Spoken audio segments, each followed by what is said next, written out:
வணக்கம். இது உங்கள் பொலிட்டிக்கல் பார்க். நான் உங்கள் நண்பன். இன்றைய தினத்துல வாக்குறுதிகளை அள்ளி விட்டோடனே மக்கள் எல்லாரும் ஃப்ரீ ஃப்ரீ ஃப்ரீன்னு சொன்னோடனே எங்கடா இந்த விஜய் பையன் ஜெயிச்சிரு அப்படியாட்டு இருக்க அப்படின்னு சொல்லிட்டு அவன் வயிற்றுக்குள்ள வெடிகுண்டு கட்டிட்டு திரியிறோம்னாட்டான் என்னமோ திரு திரு திரு திருன்னு முழிக்கிறானுங்கெல்லாம். இதுக்கு காரணம் என்னன்னு பாத்தீங்கன்னா, நேற்றைய தினத்துல இன்னைக்குதான் மகளிர் தினம். அதுக்கு முதல்ல நான் வாழ்த்துக்கள் சொல்லிடுறேன். தமிழ்நாட்டில் உள்ள மட்டுமல்ல, உலகத்தில் உள்ள அனைத்து பெண்களுக்கும் இனிய மகளிர் தின நல்வாழ்த்துக்கள். சரி, ஓகே. தளபதி சார்பா, நம்ம பொலிட்டிக்கல் பார்ட்டியுடைய சார்பா நான் சொல்றேன்.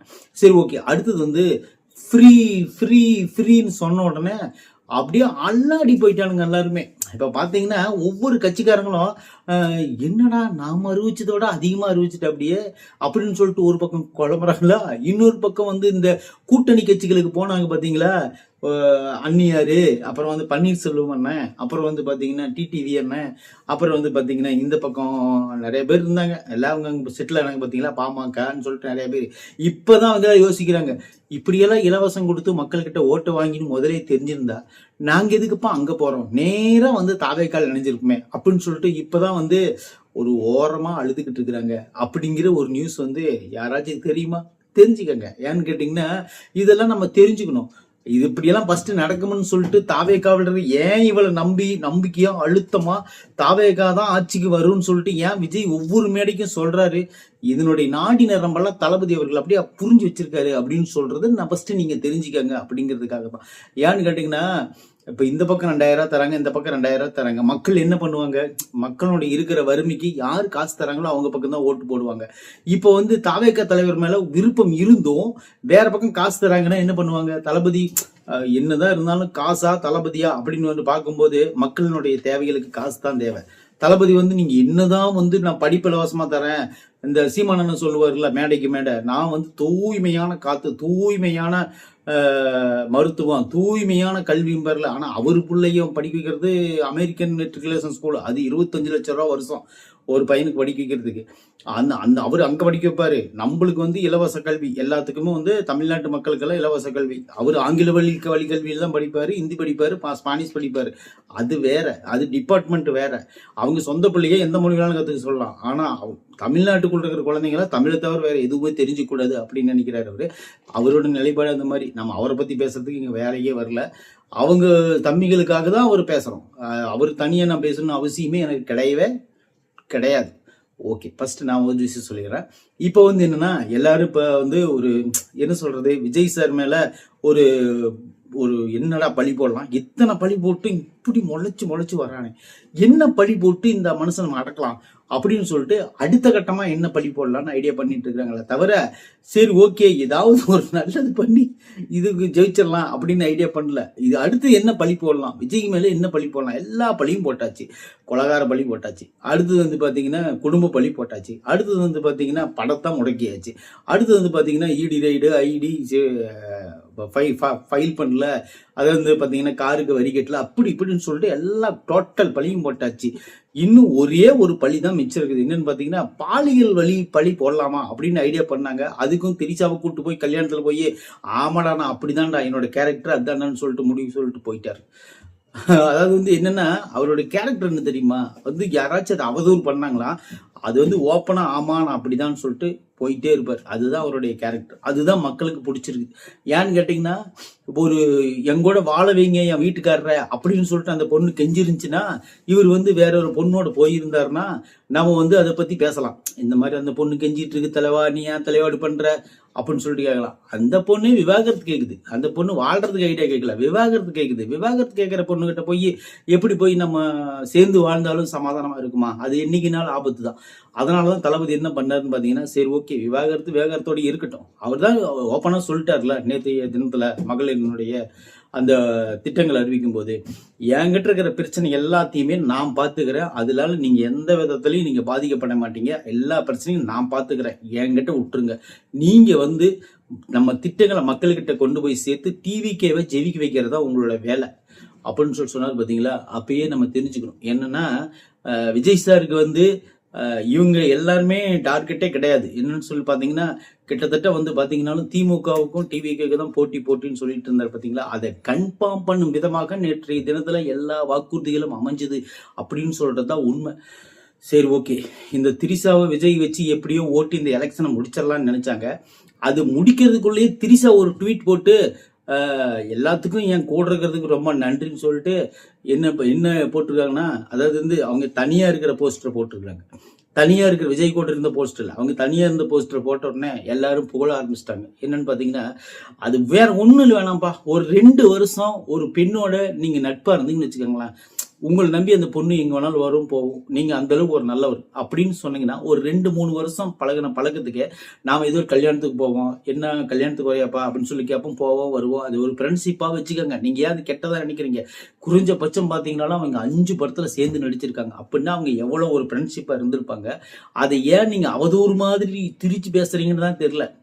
அதாவது பாத்தீங்கன்னா, ஒரு மனுஷன் ஒரு ஒரு ஒரு பையன் ஒரு கேர்ள் ஃப்ரெண்டு, அதாவது வந்து ஃப்ரெண்டு, அந்த மாதிரி ஃப்ரெண்ட்ஷிப்பா பழகக்கூடாது அப்படின்னு சொல்றதுல எவனுக்கும் இந்த உலகத்துல உரிமை கிடையாது. ஒரு பையனோட தான் பழகணும், அவனோட தான் நட்பா இருக்கணும் அப்படின்னு சொல்றதுல அவனுக்கு உரிமை இருக்குதோ, அதே எவனுக்கு உரிமை இல்லையோ அது போல ஒரு பையன் ஒரு பொண்ணோட வந்து உரிமையா நட்பா பழகுறதுல எந்த விதத்திலையும் தப்பு கிடையாது. அது எவனும் தப்புன்னு சொல்லவும் முடியாது. இப்ப அந்த நட்பை தான் கேடா வந்து பேசி திரிகிறானுங்க இந்த வலைதளத்தில் இருக்கக்கூடிய இந்த சில அக்யூஸ்டுகள். அவங்களெல்லாம் வந்து நம்ம என்ன சொல்லணும்னு பார்த்தீங்கன்னா, அவங்களுக்கெல்லாம் நம்ம பதில் சொல்லணும் அப்படிங்கிற அவசியமே நம்மளுக்கு கிடையாது. ஏன்னு கேட்டிங்கன்னா, அது ஒரு நட்பை வந்து கொச்சையா பார்க்கறான்னா அவன் எல்லா விஷயத்தையும் கொச்சையா தான் பார்ப்பான். ஒரு பெண்ணு வந்து ஒரு ஆண் வந்து ஒரு பெண்ணோட பழகிறானா, அவன் வந்து ஒரு தவறான புரிதலோட தான் பழகிறானா, அவன் கண்ணு எப்பேற்பட்ட கண்ணா இருக்குன்னு நீங்க நினைச்சு பாருங்களேன். ஒரு பெண்ணு ஒரு ஆணும் பழகுறாங்கன்னா அவங்க நட்பு ரீதியா தான் பழகுவாங்கன்னு சொல்லிட்டு அந்த கண்ணில் பார்க்கணுமா தவிர, அவங்களுக்குள்ள ஒரு கள்ளக்காதல் இருக்குது அப்படின்னு சொல்லிட்டு பாக்குறான்னா அவன் எல்லாத்தையும் அப்படிதான் பார்த்துருப்பான். அதனாலதான் அவனுக்கு அந்த எண்ணம் வருது. அப்படிங்கும்போது நம்ம என்ன நினைக்கணும்னு பாத்தீங்கன்னா, நம்ம வந்து நல்ல கண்ணுல பாக்குறோம். நல்ல கண்ணுன்னா எப்படி தெரியுமா?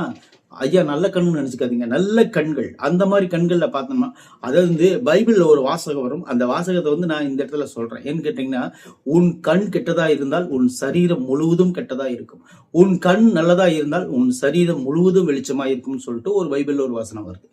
ஆக மொத்தம் உன் கண்ணு தான் எல்லாத்துக்கும் முக்கியமான விஷயம். அந்த கண்ணுல நல்ல விஷயத்த மட்டும் பாரு, கெட்ட விஷயத்த பார்க்காத அப்படிங்கிறதுக்காக தான் வந்து நான் இந்த பைபிள் வசனத்தை சொன்னேன். அதாவது வந்து பாத்தீங்கன்னா, நீங்க எக்காரணத்தை முன்னிட்டும் ஒரு ஆணும் ஒரு பெண்ணும் பழகிறத வந்து ஒரு தவறான ஒரு கண்ணோட்டத்துல பாக்குறானா அவன் எல்லா விஷயத்தையும் தவறா தான் பார்ப்பான். ஒரு ஆணும் பெண்ணும் பழகிறத அவன் சரின்னு பார்த்தானா அது வந்து எல்லா விஷயத்திலும் அவன் சரியாத்தான் யோசிப்பான், அவன் சரியாத்தான் பார்ப்பான். இந்த மாதிரி வந்து டிஆர்பி ஏத்துறதுக்காகவும் தன்னுடைய வியூஸ் ஏத்துறதுக்காகவும் இந்த மாதிரி என்னென்னமோ நிறைய காரணங்கள் இருக்கு. இவனுங்கெல்லாம் இந்த மாதிரி பரப்புறதுனாலதான் விஜய் சாருக்கு வந்து அதிகமான முகம் வந்து ஸ்பேஸ் வந்து வெளியே தெரியுது. இப்போ வந்து அண்ணன் வந்து ஒரு கல்யாணத்துக்கு போனாரு, போயிட்டு வந்தாரு அப்படின்னு சொல்லிட்டு பத்திரிகையில் மட்டும் எழுதி விட்டு இருந்தாங்கன்னா அது ஒரு சின்ன நியூஸா போயிருக்கும். இவனுங்க அவதூறு பேசுங்கிற பேச்சுல அந்த விஷயத்தை பூதாகரமாக்கி எங்க அண்ணன் அப்படி இல்லை அப்படின்னு சொல்லிட்டு தமிழ்நாட்டு மக்களை பூரா சொல்ல வச்சாரு பாத்தீங்களா. அதுதான் இந்த அறகுற வேக்காடுங்களுடைய ஒரு வெற்றி, ஒரு தோல்வி. இவங்களுக்கெல்லாம் அது வெற்றி இல்லை, அதுல தோல்வி. அந்த மாதிரி தோல்வி இதை என்ன பண்றாங்க பாத்தீங்கன்னா, இவனுக்கு வந்து விஜய் சார் மேல வந்து இதெல்லாம் இந்த கணையை ஏவுனா விஜய் சார் வீழ்த்திடலான்னு சொல்லிட்டு வியாபாரம் பாத்தீங்களா, அந்த கணை திரும்பி வந்து அவங்களே தாக்கும். ஏன்னு கேட்டீங்கன்னா, இன்னொரு 2 மாசம் கூட இல்லை குறைஞ்சபட்சம். அந்த 2 மாசத்துல வந்து என்ன வேணாலும் நடக்கலாம், எப்படி வேணாலும் நடக்கலாம். ஆனா எல்லாத்துக்கும் ஒரு முடிவு இருக்கு அப்படிங்கிற மட்டும் தெரிஞ்சுக்கங்க. விஜய் சார் மேல வச்சிருக்கிற அந்த கான்பிடென்ட் மட்டும் எக்காரணத்தை கொண்டும் நீங்க விடாதீங்க. ஏன்னு கேட்டீங்கன்னா, விஜய் சார் ஏதோ ஒன்று பண்ணுவார் தமிழ்நாட்டுக்கு அப்படின்னு சொல்லிட்டு நினைங்க. அவர் பண்றதெல்லாம் உண்மைதான் சொல்றாரு, பொய் சொல்லல. இவங்க எப்படி 10,000 வந்தவொடனே தரேன்னு சொன்னாங்களோ அதே போலதான் இவர் வந்து என்ன சொல்றாருன்னு பாத்தீங்கன்னா, எல்லாத்துக்கும் எல்லாமே பெண்களுக்கு தான் மெயினா வாரி வழங்கியிருக்காரு. உண்மையிலேயே சொல்றேன். அதுல ஒருத்தங்க கேட்டான் பாருங்க, அறிவுபூர்வமான ஒரு கேள்வி கேட்டான் பாருங்க. அது என்ன தெரியுமா? என்னப்பா 60 வயசு கீழ் இருக்கிற பெண்களுக்கு தான் 2,500, 60 வயசுக்கு மேல இருக்கிற பெண்களுக்கு இல்லையான்னு கேட்டான் பாருங்க. எனக்கு அதுதான் ரொம்ப ஆச்சரியமா இருக்குது. ஏன்னு கேட்டீங்கன்னா, 60 வயசுக்கு மேல இருக்கிறவங்களுக்கு முதியோர் உரிமை தொகைன்னு ஒன்று வழங்கிட்டு இருக்கிறாங்கல்ல, அது வந்து இன்க்ரீஸ் ஆகும். புரியுதா? இப்ப 60 வயசுக்கு உள்ள இருக்கிறவங்களுக்கு வந்து அவங்க தான் வேலைக்கு போகணும், சம்பாதிக்கணும், எல்லாம் பண்ணணும். 60 வயசுக்கு மேல போயிடுச்சுன்னா ஒன்னும் அவங்க மகன் இருப்பாங்க, இல்லைன்னா மகன் இருப்பாங்க. அவங்க வந்து பாத்துக்குவாங்க. அதுக்கப்புறம் வந்து ஒரு பென்ஷன் மாதிரி சின்னதா ஒரு அமௌண்ட் வந்தா போதும், அவங்க அது மேனேஜ் பண்ணிக்குவாங்க அப்படிங்கிறது தான் ஒரு திட்டம். அது போக வந்து பாத்தீங்கன்னா அது எப்படிப்பா உங்க அண்ணன் எல்லாத்துக்கும் 6 சிலிண்டர் கேஸ் கொடுத்துருவாரு அப்படின்னு சொன்னாங்கன்னா அது வந்து கொள்ளையடிக்கிற பணத்துல அரசு இப்ப இருக்கிற இதுக்கு முன்னாடி இருக்கிற எல்லா அரசியல்வாதிகளும் கொள்ளையடிக்கிற பணத்தை கொள்ளை அடிக்காம மக்களுக்கே செலவு பண்ணா வருஷத்துக்கு 12 சிலிண்டர் கூட கொடுக்கலாம். வருஷத்துக்கு மாசத்துக்கு ஒரு சிலிண்டர்னா கூட 12 சிலிண்டர் கூட கொடுக்கலாம். அதே மாதிரி 2500 தேவையில்ல 5000 கூட கொடுக்கலாம். ஏன்னா அவங்க கொள்ளையடிக்கிற காசெல்லாம் வந்து அந்த அளவுக்கு அடிக்கிறாங்க அப்படின்னு சொல்லி அண்ணனே சொல்லியிருந்தாரு. 30% வந்து ஸ்டாலின் சார் எடுத்துக்கிறாரு, அதுல 20% அவர் வச்சுக்கிட்டு மீதி 10% மற்றவங்களுக்கு கொடுக்குறாரு அப்படிங்கிற மாதிரி அவரே குற்றச்சாட்டு பண்ணியிருக்காரு. நம்ம அவங்கள குற்றச்சாட்டு பண்றதுக்காக நம்ம வரல. நம்மளோட வேலை என்ன, நம்ம வந்து இந்த திட்டங்கள்லாம் கரெக்டா மக்கள்கிட்ட போய் சேருதா அப்படிங்கறத நம்ம ஒரு வீடியோவா போடுறோம், அவ்வளவுதான். இதை வந்து நீங்க ஏத்துக்கங்க, ஏத்துக்கலன்னா விட்டுருங்க. ஆனா கண்டிப்பா தளபதி செய்வாரு அப்படிங்கிற நம்பிக்கை மட்டும் மனசுல இருந்து எடுத்துடாதீங்க. நன்றி, வணக்கம்.